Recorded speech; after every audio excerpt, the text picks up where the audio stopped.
106.7 Energy FM. Same, pero iba. Pag naririnig mo yung boses mo, no, parang maninibago ka medyo. Huy! Oo, medyo sipunin tayo ngayon, no? Hindi ko talaga alam eh. Sa init at lamig ng panahon, B, parang ganyan na talaga siya forever. Nakakaloka. Ay, hello po sa mga panggapo natin na nanonood sa Facebook Live. Kung ikaw ay hindi pa nanonood, gumora ka na sa Energy FM 1067 habang kumukulo yung tiyan ko. B, nagugutom na ako, B. Hello po sa inyong lahat. Baka naman pwede naman magpalambing. I-share nyo na yan, dali. At nakakatuwa yung pa-caption talaga ng Facebook, ano. In fairness ngayon, tumatama na po yung spelling. Dati hindi di ba? Parang pwede naman magpalambing. Parang ganon. Ngayon, sumasakto na yung spelling niya. In fair. May budget na si Facebook. Hello sa mga nasa Taytay, Tiangge. Hello po. Pak tayo dyan. Yung radyo nila na nandun daw sa gitna. Sa may malapit sa CR. Hello po. Hello. Hello. And sa GM's Clothing, hello po sa inyo dyan. Kamusta naman kayo? Eto na, are you ready for our drama today?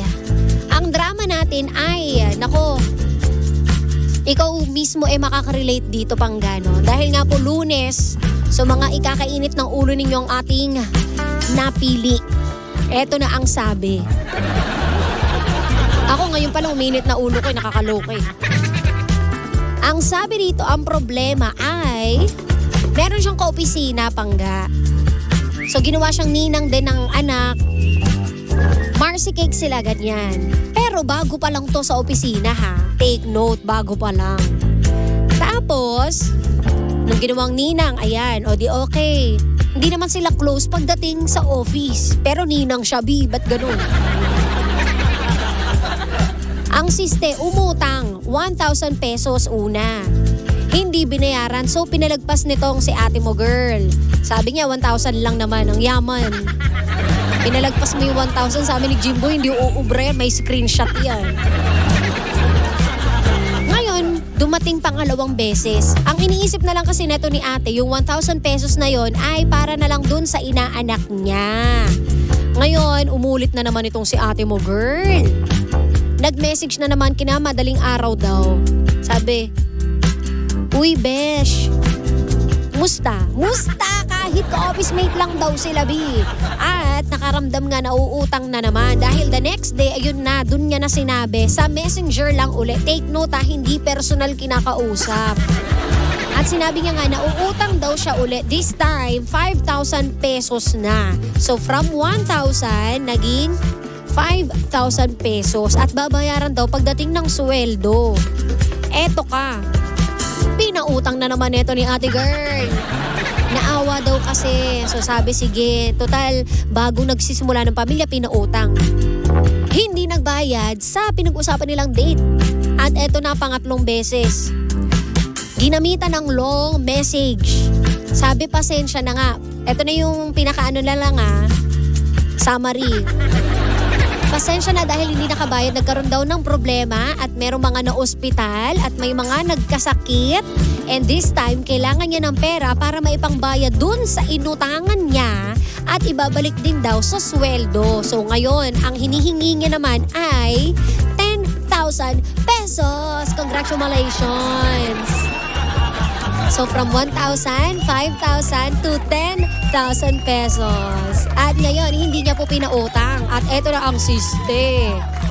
Lumayo daw ang loob sa kanya nitong ni ate girl. At chinichismis siya ng kung ano-ano dahil nga hindi siya nagpautang. At nagpaparinig pa nga sa Facebook. Ngayon tinatanong neto, dapat ko pa po ba siyang kausapin at sabihin kung anong dahilan bakit hindi ko siya napautang? Singilin ko po ba siya? I-report sa HR or i-unfriend ko na lang? B, alam mo ang sagot dyan, B. Alam mo kung kapatid kita, ewan ko talaga.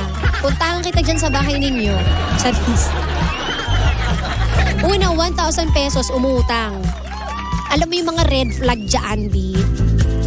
Unang-una, hindi naman kayo close, di ba? O sige, sabihin na natin na for ano lang, tawag dito, baka magaan ang loob sa'yo, ginawa kang ninang. O sige, given. Pero yung nangutang ng 1,000 pesos sa'yo, sige, sabihin natin, gipit siya nung panahon na yon. O given. Pagbigyan natin, sige, 1,000 lang naman eh. Total, inaanak ko naman, di ba? O sige, push, wag mo nang bayaran. Sumunod, 5,000 pesos. Nag-set siya ng date, di ba, kung kailan siya magbabayad. Kung doon tayo pupunta sa professional lang na paraan, di ba? Kapag ikaw may sinabi kang date kung kailan ka magbabayad, tuparin mo. Kapag sa iba yan, hindi uubra yan, B. Yung mga nagpapautang sa atin, di ba? Yung mga sanlaan ng ATM, hindi uubra yung sasabihin mo na nakalibutan or may nangyari kasi. Lalo na kapag yung may mga collateral, di ba? O hindi, yung mga sanlaan na lupa, masasabi mo ba yun? Madadahilan mo ba yun? Ay, pasensya ka na kasi may na-ospital, ganito. Ganun po talaga kasaklap ang mundo natin. Hindi po tatanggapin yung mga rason na yan, di ba? 1,000, 5,000, tapos 10,000.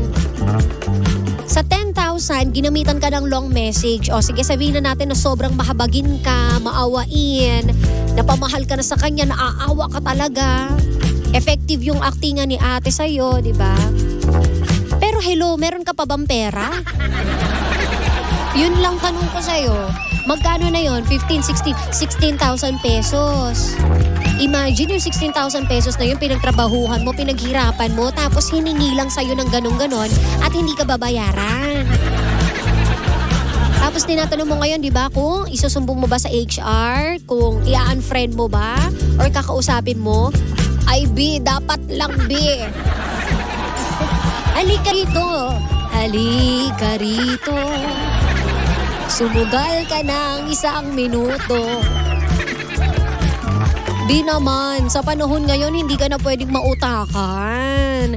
10,000 pesos na yung hinihingi sa'yo, Tapos hindi mo lang pinautang, nagagalit kagad. Ayan ang mahirap sa atin, di ba?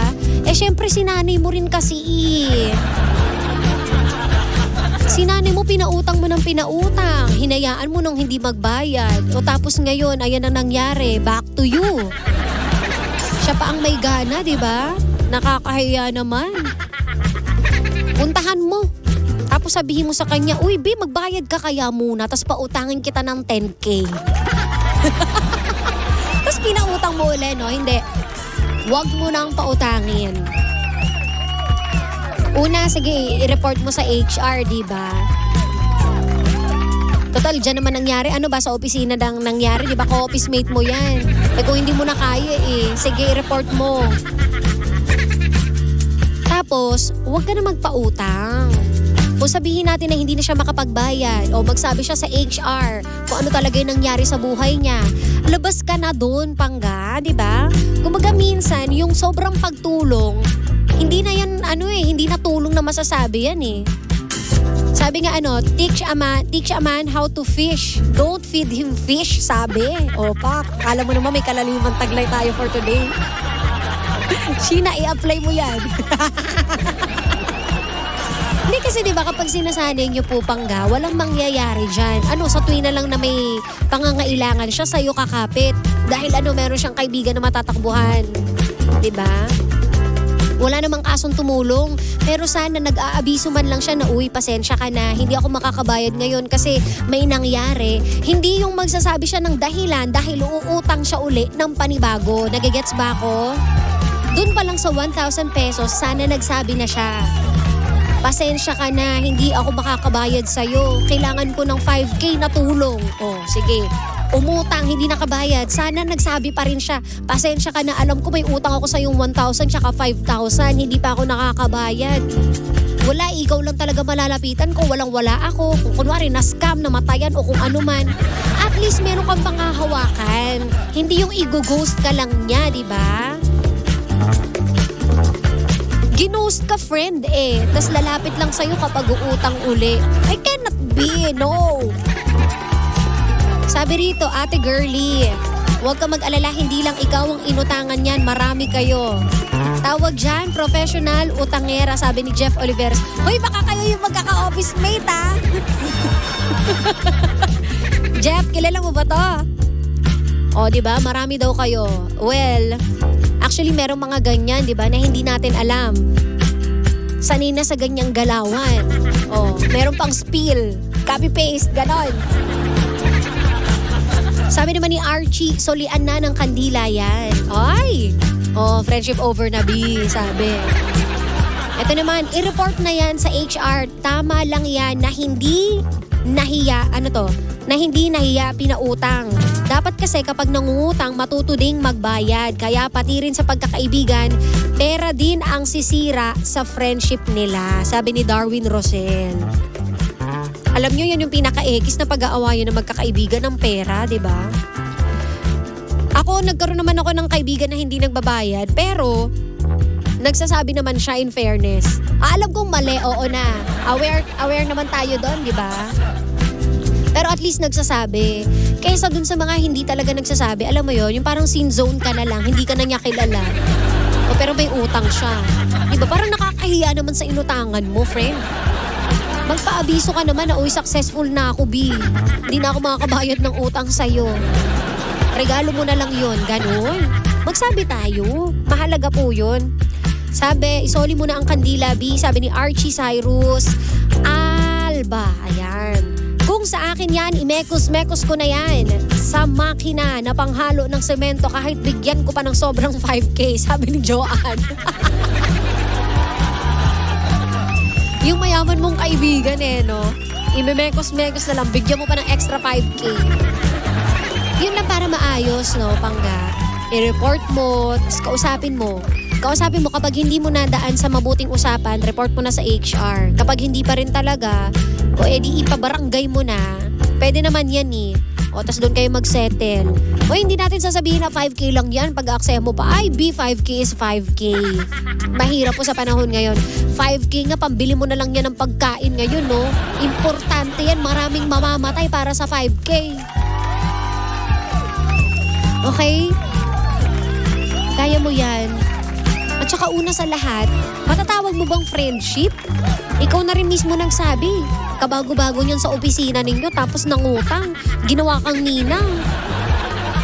O anong basehan ng friendship ninyo? Baka nakarating sa kanya na mayaman ka, B. Hindi mo yan friend na matatawag. Hindi ka nga kinakausap Kakausapin ka lang kapag uutang. Wiz. Okay? Ayaw mo yan, B. Ipon ka na lang uli. Ipon ka na lang uli. Yun yung masaklap. Kaya isipin ninyo sa mga hindi nyo binabayaran. Imagine mag-iipon sila para dun sa kinuha nyong pera. Diyos ko, magbayad kayo, parang awa ninyo Hindi biro po ang magtrabaho tapos ipapautang lang tapos hindi ibabayaran. Not B. At dahil dyan, meron pa bang hahabol mga Pangga? Huwag kayong magalit. Asa na dito yung kanina na mukhang ka-office mate nun? Ate girlie, ako nasan ka man ngayon? Malamang nakikinig ka alam mo na nababasa mo rin naman dyan. Good luck. At matuto rin tayo yung mga inutangan, nagpautang at mga umuutang. Be responsible, Pangga. Walang masamang umutang basta't responsable ka. Okay? At dahil dyan, panibagong drama na naman ang hindi natin nasolusyonan. Pero ating napag-usapan. Kaya naman ang masasabi ko lang ay... Anong drama mo? Kung may mga drama ka rin katulad nito, ay i-share mo na sa akin yan. Dali. Sa Sheena 1067 or sa Energy FM 1067. Okay? At sabay-sabay tayong umutang sa December.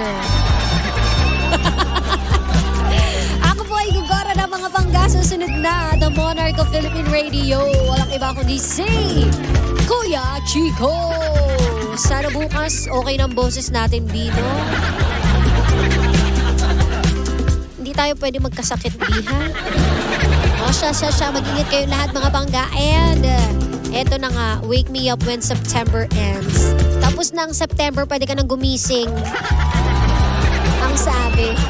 Tutok lang, walang maglilipat Panggana. Kasama't nakapili ninyo, nag-iisa ang pabebot na si Sheena. Dito lang yan sa programang Anong Drama Mo ng number 106.7 Energy FM Pangga. Huwag mong sabihin radyo, sabihin mo